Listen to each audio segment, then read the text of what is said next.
여러분 안녕하십니까? 8월 마지막 주의 세계는 경제는 시작하겠습니다. 먼저 이번 주 톱 뉴스부터 보시겠습니다. 이번 주 전 세계 투자자들의 이목은 오직 한 기업에 몰렸는데요. 바로 인공지능을 이끄는 대장주로 실적 공개를 앞둔 엔비디아였습니다. 엔비디아는 분기 실적이 300억 달러 넘어 예상치를 넘었고 발표 직후 500억 달러 이상의 자사주 매입을 추가 발표를 했는데요.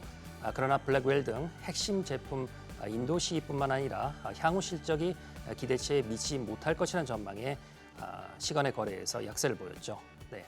잭슨 완 CEO는 블룸버그 TV와의 인터뷰에서 블랙웰의 샘플 발송이 시작됐고 공급량이 많아질 것이라며 생산 지연 우려를 일축을 했습니다. 투자의 현인 워렌 버핏이 이끄는 버크셔 해서웨이가 비기술 업체로는 처음으로 1조 달러 클럽에 가입했습니다. 시총이 1조 달러, 약 1,335조 원을 돌파한 기업은 애플과 엔비디아, 메타 등 6곳뿐인데요. 버크셔는 워렌 버핏이 투자한 지 52년 만에 2,850억 달러, 약 300조 원이 넘는 주식을 운용 중인데요. 버크셔의 성장 비결은 돈을 잃지 않고 규칙에 따라 복리로 오랫동안 같이 투자하는 워렌 버핏의 투자 원칙 때문입니다. 한편 버크셔는 최대 주주인 뱅크 오브 아메리카의 주식을 10억 달러, 지금까지 52억 달러를 팔았는데 투자자들은 오마의 현인이 경기 침체에 앞서 위험 회피에 나선 것 아니냐는 지적입니다.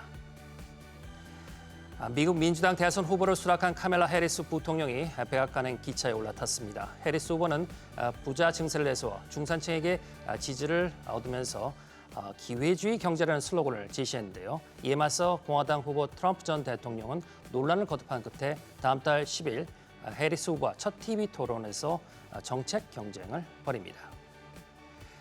애플이 다음 달 9일 미국에서 신제품 아이폰 16 시리즈를 공개합니다. 관심을 모은 자체 AI 탑재는 한 달가량 늦춰졌지만 오픈 AI와 구글 등과 인공지능 경쟁에서 애플도 가세를 했습니다. 매년 1차 출시구에서 빠지던 한국이 포함될 것으로 알려져 하반기 국내 시장에서 초반부터 삼성전자와 애플 간의 판매전이 불붙을 전망입니다. 미국과 EU에 이어 캐나다가 중국산 전기차에 100% 관세를 부과하기로 하자 중국이 강경 대응 방침을 밝혔습니다. 테슬라도 캐나다 정부에 중국에서 만드는 자사 전기차 관세 인하를 요청했습니다. 한편 도요타와 BMW가 수소차 공동 개발에 합의하면서 시장을 선점한 현대자동차에 도전장을 내밀었습니다. 이상은 이번 주 주목받았던 주요 뉴스였습니다. 이제 한 주간을 흔들어 놓았던 주요 이슈 한번 살펴보도록 하겠습니다. 자, 미국 대선이 두 달여 앞으로 다가왔죠. 민주당 대통령 후보 카멜라 해리스 부통령과 공화당 후보인 도널드 트럼프 전 대통령의 물러설 수 없는 대결 구도가 확정됐는데요. 물가 상승 등으로 생활이 어려워진 미국민들에게 주목받는 바로 양측의 후보 간의 경제 정책에 관심이 모아지고 있습니다. 자, 어떤 정책을 내놓고 우리나라에 미칠 영향까지를 이한나 기자와 한번 알아보도록 하겠습니다. 자, 이한나 기자. 자, 해리스 대선 후보를 수락한 이후에 지지율이 크게 올랐죠? 네, 대선 주자가 최종 확정된 이유라서 더 의미 있는 조사 결과가 나왔는데요. 카멀라 해리스 민주당 후보가 도널드 트럼프 공화당 후보를 4%포인트 앞섰습니다. 모닝 컨설트가 현지 시간 지난 23일에서 25일 조사한 결과 해리스 후보 지지율은 48%, 트럼프 후보 지지율은 44%로 집계됐습니다. 이번 조사는 해리스 후보가 지난 22일 민주당 후보직을 공식 수락하면서 대선 대진표가 최종 확정된 이후 진행됐다는 점이 특징입니다. 다만 지난주 조사와 비교해 지지율 추이는 변화가 없었는데 모닝 컨설트는 민주당 전당대회의 컨벤션 효과는 크지 않은 것으로 분석했습니다. 다만 새롭게 등장한 해리스 후보에 대한 언론과의 허니문은 지속되는 것으로 보이는데요. 응답자들의 47%는 해리스 후보에 대한 긍정적인 소식을 들었고 32%만 부정적인 소식을 들었다고 답했습니다. 자, 해리스와 이제 트럼프 양측 후보 사안을 볼 때마다 비교되는 대성 정책을 제시를 했죠. 네, 우선 대기업에 대한 세금을 보면 트럼프 측은 부자와 대기업을 포함한 보편적 감세를, 해리스 측은 중산층 이하는 감세, 대기업은 증세를 지지합니다. 해리스는 연소득 40만 달러, 약 5억 3천만 원 이상 가구의 소득세를 최고 44.6%로 올리자는 입장인 반면 트럼프는 이에 동의하지 않습니다. 억만장자의 보유 주식 상승 등으로 인한 미실현 자본 이득에도 과세하는 방안에 대해 해리스는 찬성, 트럼프는 반대하고 있습니다. 네, 사안마다 맞서는 뭐 후보들 이제 그 관련된 부분들 여러 가지가 좀 있을 것 같은데요. 최근 관심이 커진 기후 변화, 뭐 이것 관련돼서는 엇갈리는 그런 부분들이 있지 않습니까? 네, 그렇습니다. 해리스는 재임 중 재생에너지와 전기차 세액공제 등의 수천억 달러를 지원하는 인플레이션 감축법 IRA를 통과시키는 데 공헌했는데요. 바이든 행정부가 대표적인 성과로 내세우는 반도체법과 IRA, 인프라법 등의 경제산업 정책을 이어갈 전망입니다.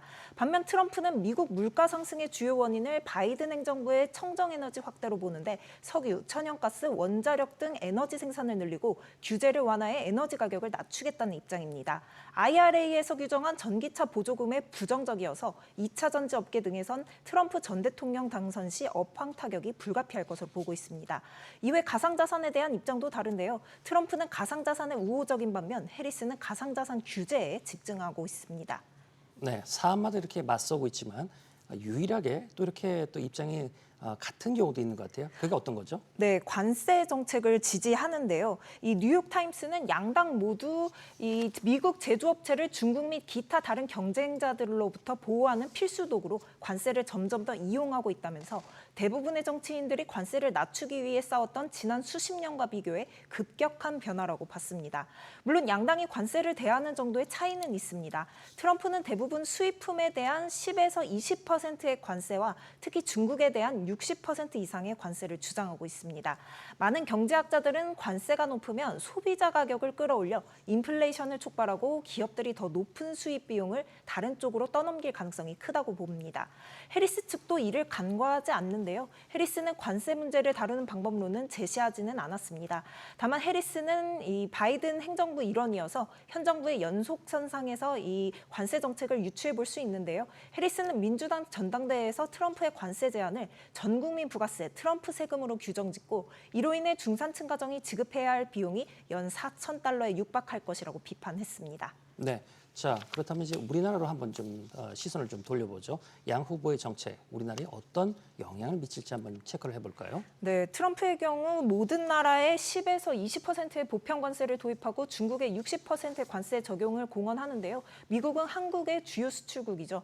관세율 상승은 수출 둔화와 한국의 성장률 저하로 연결될 수 있습니다.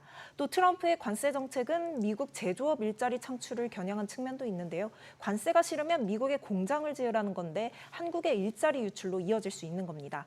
또 트럼프가 주장하는 관세, 감세, 이민 규제는 모두 인플레이션을 자극하는데요. 물가 인상은 금리 인상으로, 금리 인상은 강달러로 연결되는데 이때 세계 자금이 미국으로 유입될 텐데 한국 금융시장 자금도 미국으로 빠져나갈 수 있습니다.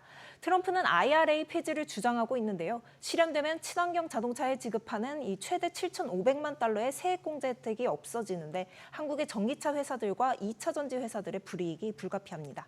네, 자 앞으로 어떤 영향이 있을지 좀 지켜봐야 될 것 같은데, 자 해리스 후보 정책 같은 경우는 어떤 영향을 줄지 확인해 볼까요? 네, 해리스 경제정책은 중산층 감세, 법인세 인상, 사회 안정망 강화가 중심축인데요. 우리 경제에는 별 영향이 없는 것들입니다. 한국 경제와의 관련성은 바이든 정책을 계승했을 때인데요.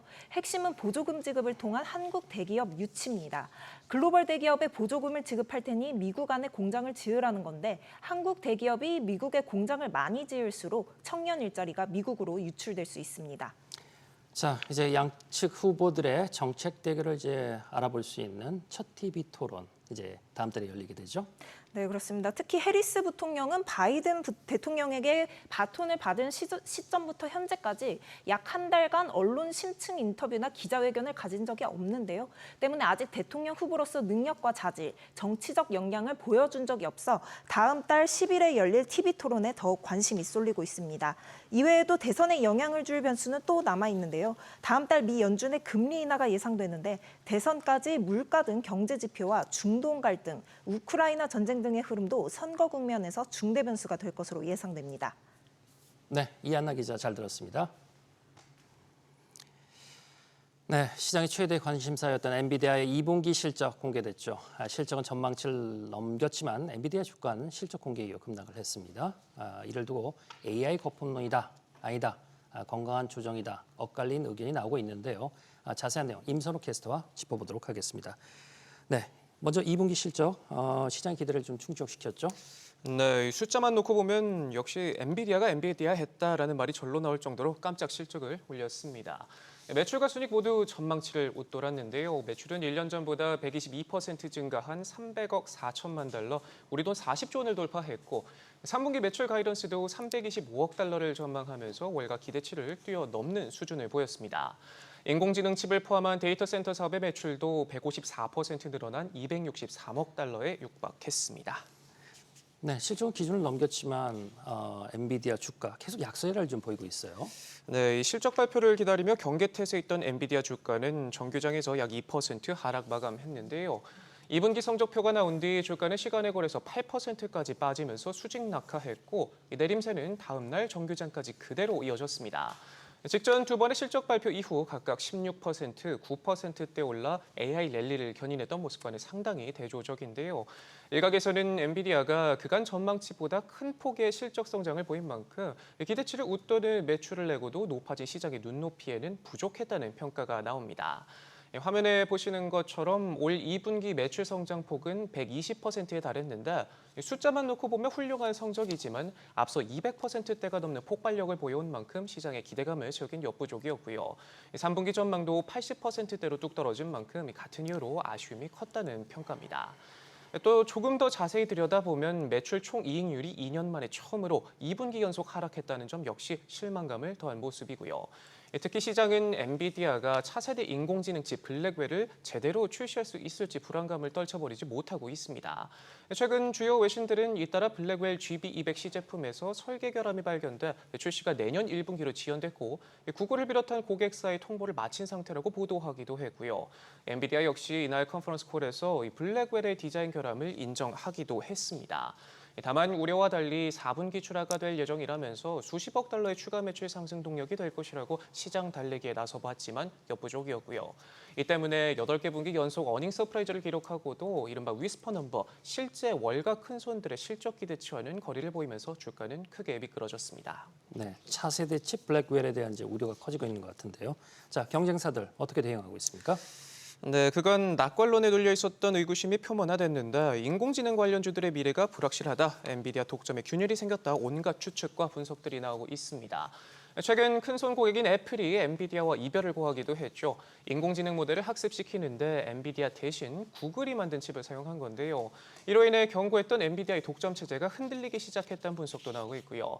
특히 비싼 가격과 공급 부족 문제가 반복적으로 지적되고 있는데 엔비디아 제품 가격은 개당 4만 달러에 달할 정도로 비싸고 이마저도 구하지 못해 줄을 서야 할 지경인 반면 클라우드 형태로 제공되는 구글의 최신 TPU는 칩을 사용하는데 시간당 단돈 2달러도 안 된다는 상당한 비용적 메리트가 있습니다. AI 반도체는 크게 학습용, 추론용 두 가지로 나눌 수 있는데 구글의 TPU는 필요에 따라서 이 두 가지 모두 가능하다는 점에서 극단적으로 보면 저렴한 가격에 범용성까지 모두 갖췄다는 평가를 받습니다. 여기에선 구글이 본격적으로 외부 고객용 TPU를 제공하기 시작하면서 엔비디아가 장악하고 있는 학습용 AI 반도체 시장에도 지각 변동이 있을 것이란 관측이 나옵니다. 뿐만 아니라 경쟁사들 역시 제품 수준 격차를 계속해서 줄이고 있는데요. 앞서 전해드린 구글은 6세대 TPU 트릴리움을 앞세워 올해 말부터 클라우드 서비스 고객을 상대로 서비스를 제공할 예정이고요. 애플은 TSMC와 손잡고 엔비디아의 GPU를 대체할 추론용 AI 반도체를 직접 개발 중이고 이 오픈 AI 역시 자체 칩 개발을 위해 우리 돈 9,300조 원 규모의 초대형 투자 유치와 함께 브로드컴과 협력 방안을 논의 중입니다. 이 밖에 인텔은 가우디3 가속기를 앞세워 자존심 회복에 나서고 있고요. 삼성전자도 차세대 비밀병기로 불리는 AI 가속기 마하1 개발에 전력을 쏟아부으면서 타도 엔비디아를 외치고 있습니다. 여기에 애플, 아이폰부터 테슬라, 인텔까지 손만 대면 성공을 거둔 반도체 업계의 전설 짐 켈러도 주목해봐야 하는데요. 최근 켈러의 스타트업 텐스토렌트가 새로운 AI 칩 웜홀 AI 가속기를 공개했는데 현재 AI 가속기의 심장이라고 할 수 있는 HBM 칩을 사용하지 않는 방식을 택해 관심을 끌고 있습니다. 네, 자, 엔비디아 전망 불투명해지면서 파장이 SK 하이닉스를 비롯해 관련 업종에 영향을 주고 있죠.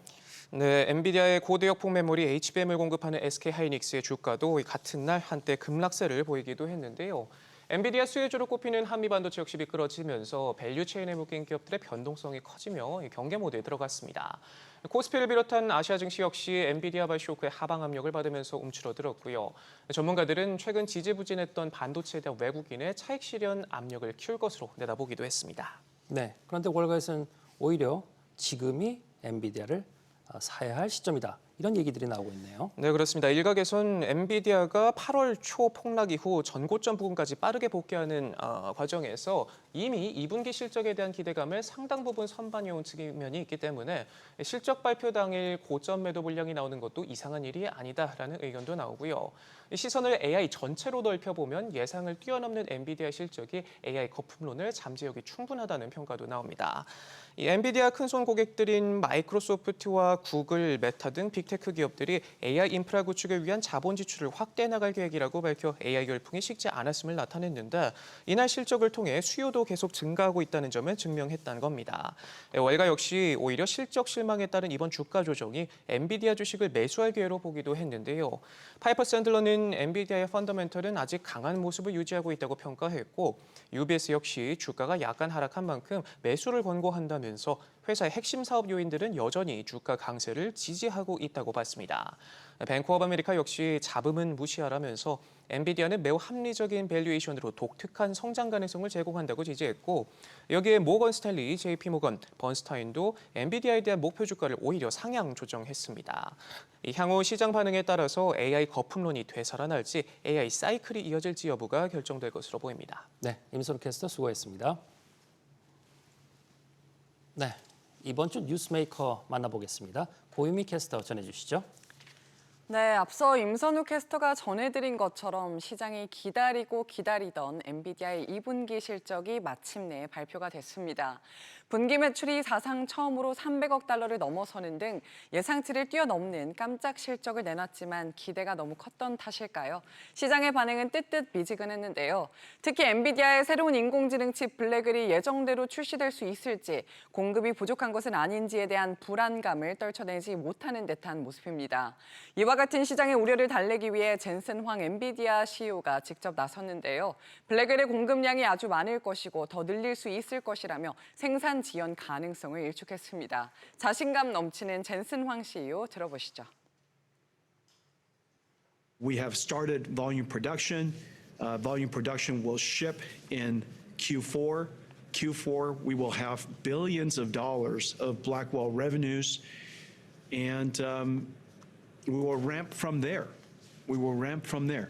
The demand for Blackwell far exceeds its supply, of course, in the beginning, because the demand is so great.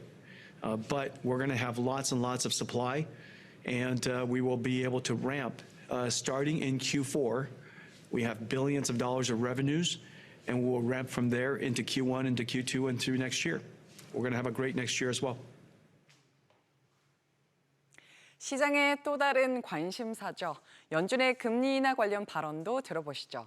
지난주 잭슨홀에서 제롬 파월 연준 의장이 9월 금리 인하를 강력히 시사하면서 이제 시장의 관심은 금리 인하 폭과 속도에 쏠리고 있습니다.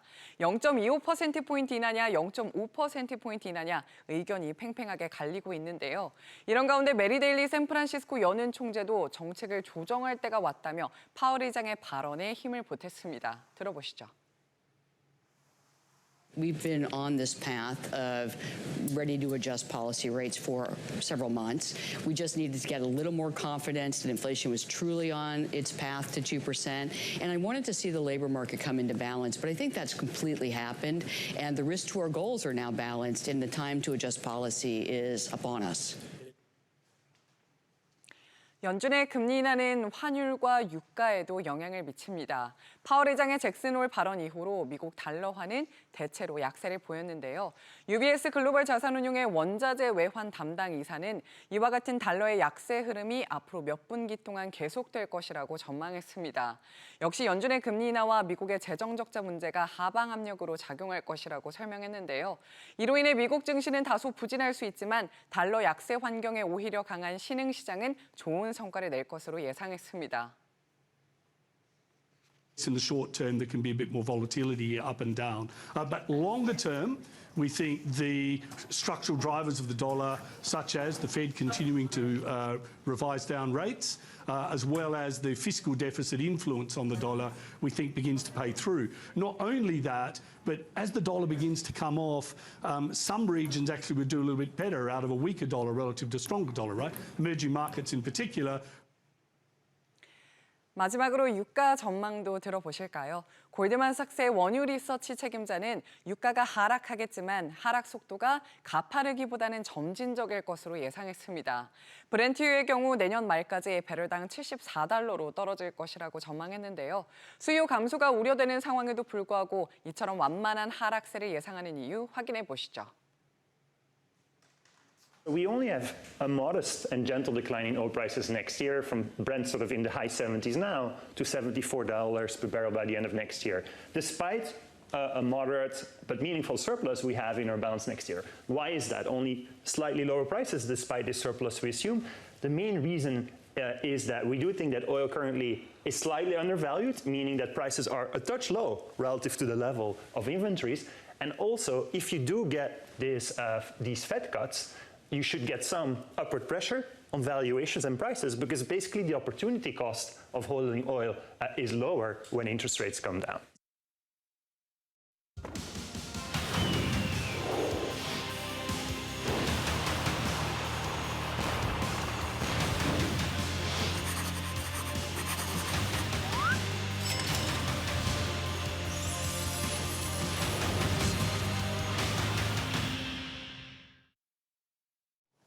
네, 다음 주 반드시 확인해야 할 주요 국제 경제 일정 함께 보시죠.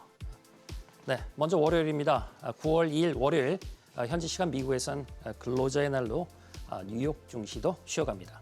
중국 금융정보제공업체 차이신이 발표한 7월 제조 구매 관리자 지수는 PMI는 49.8이었습니다. 전달보다 2%포인트 떨어져 9개월 만에 하락했는데 8월에도 위축 국면이 이어질지 주목됩니다. 3일 화요일로 가보겠습니다. 미국 공급관리협회 ISM이 내놓는 각종 지표 가운데 7월 제조 PMI 전달 46.8로 예상치를 밑돌았는데요. 8월에도 하락세가 이어질지 지켜봐야겠습니다. 이 밖에 제조업 관련 신규 주문과 물가 관련 지표도 함께 확인해 봐야겠습니다. 미국 6월 건설 지출은 전달에 비해 마이너스 0.3%로 줄었는데 7월 지표가 발표됩니다. 4일 수요일로 넘어갑니다. 네, 미 연준이 다음 달 FOMC가 열리기 2주일 전에 내놓는 최근 경기 동향 보고서 베이지북을 읽어볼 시간인데요. 지난 7월 미국 경제 활동은 대부분 지역에서 완만한 속도로 성장세를 유지했지만 경제 활동이 정체됐거나 오히려 감소한 지역은 12개 지역 중 2곳에서 5곳으로 늘었습니다. 8월 경기 동향도 연준이 금리를 내리는데 결정적인 방향타를 제시할지 체크해야겠습니다. 현재 연준은 금리 인하의 전제 조건으로 물가보다 고용에 더 큰 관심을 보이고 있는데요. 6월 구인 이직 보고서를 보면 구인 이직 건수는 818만 건으로 예상치 802만 건을 웃돌았지만 5월 823만 건보다는 둔화되면서 금리 인하 기대감을 살렸는데요. 미국 노동부의 7월 구인 이직 보고서에서도 구인 건수의 증감 여부를 지켜봐야겠습니다. 네, 7월 52.1을 선보인 중국의 차이신 서비스업 PMI도 8월 20개월 연속 확장세를 이어갈지 관심을 보여야겠습니다. 5일 목요일로 가보겠습니다. ADP 미 비농업 부문 고용은 7월 12만 2천 명이 늘었는데 증가폭이 6개월 만에 최소치를 나타냈죠. 전문가들은 미국 민간 고용 냉각 속도가 예상보다 빨랐다고 받아들였는데 8월에는 어떨까요? 매주 나오는 고용 지표인 신규 실업수당 청구 건수도 확인해 봐야겠습니다. 미국 서비스업 구매 관리자 지수로 미국 경제 50% 이상을 차지하는 서비스 분야의 경기 동향도 알아볼 수 있습니다. 이후 미국 8월 ISM 비제조업 구매 관리자 지수 확정치가 나옵니다. 이전 예비치는 55.2로 시장 예상치 54와 최종 수치 55를 웃돌았죠. 미국 서비스 부문은 여전히 확장세로 경제가 탄탄함을 보여주고 있습니다. 자, 대서양을 건너 유럽으로 한번 가보겠습니다. 전달과 1년 전에 비해 0.3% 감소한 유럽의 소매 판매가 7월 성적표를 내놓습니다.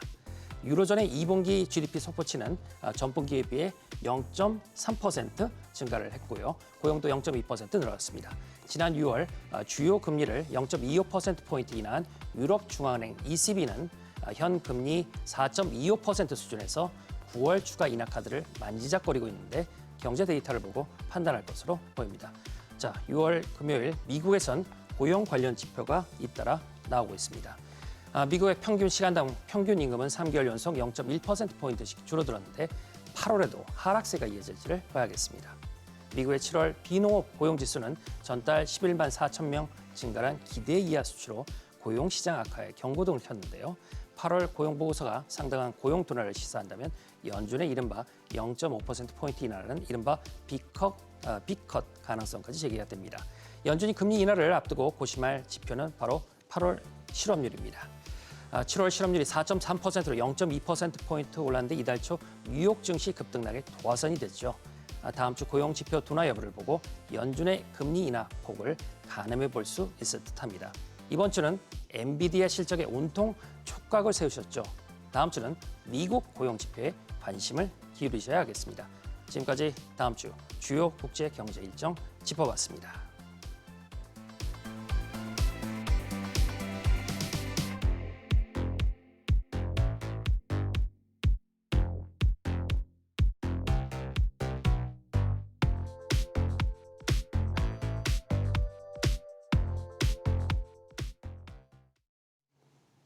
네, 세계란 경제는 오늘 준비한 내용은 여기까지입니다. 함께해 주신 여러분 고맙습니다.